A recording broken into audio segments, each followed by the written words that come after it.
Des équipements biomédicaux de dernière génération destinés à renforcer les plateaux techniques des structures sanitaires, mais également à améliorer la prise en charge des patients.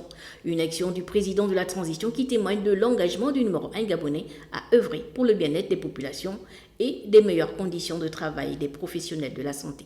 La transformation de notre secteur de santé est un impératif pour répondre aux besoins croissants de notre population. Et c'est un défi que nous relevons avec détermination, en partenariat avec tous les acteurs du domaine. Nous sommes conscients des attentes des Gabonais en matière de soins de santé.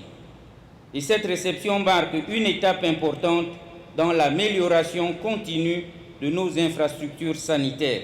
On note entre autres les équipements ci-après, des blocs opératoires complets, des blocs d'accouchement complets, des blocs d'hémodialyse complets, du matériel de réanimation et d'anesthésie, du matériel de petite chirurgie, de gynécologie obstétrique, de maternité, de néonatologie, des urgences, de médecine interne, d'ophtalmologie, d'ORL, de laboratoire, de radiologie conventionnelle, de pharmacie et j'en passe. Plus de 3500 équipements auxquels s'ajoutent 49 200 carnets de santé pour la mère et l'enfant et plus de 600 meubles et mobiliers pour équiper les structures sanitaires de Longonier, de Logwe-Ivindo, du Haut-Togo et du Wellington, des centres hospitaliers régionaux de niveau 3.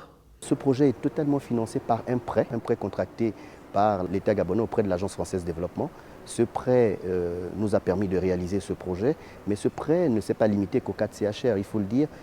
Dans le cadre de ce projet, nous avons déjà réhabilité, équipé 8 hôpitaux, en l'occurrence l'hôpital départemental de Lekoni, celui d'Okonja, de Fogamou, de Ndende, Minzik, Medoune, Ovan et Mvadi. Ces hôpitaux sont déjà fonctionnels, ils ont récemment été inaugurés et totalement équipés. Cette action s'inscrit dans le cadre de l'accélération de la mise en œuvre du projet d'appui au secteur santé PASS 2. Ce sont des références qui partent de la plus petite aiguille au gros appareillage de blocs opératoires et intègrent également les différents services tels que les urgences, les hospitalisations, la radiologie, laboratoire, blocs opératoires et les services d'hémodialyse. La modernisation de nos systèmes de santé est un levier de croissance économique et de développement humain.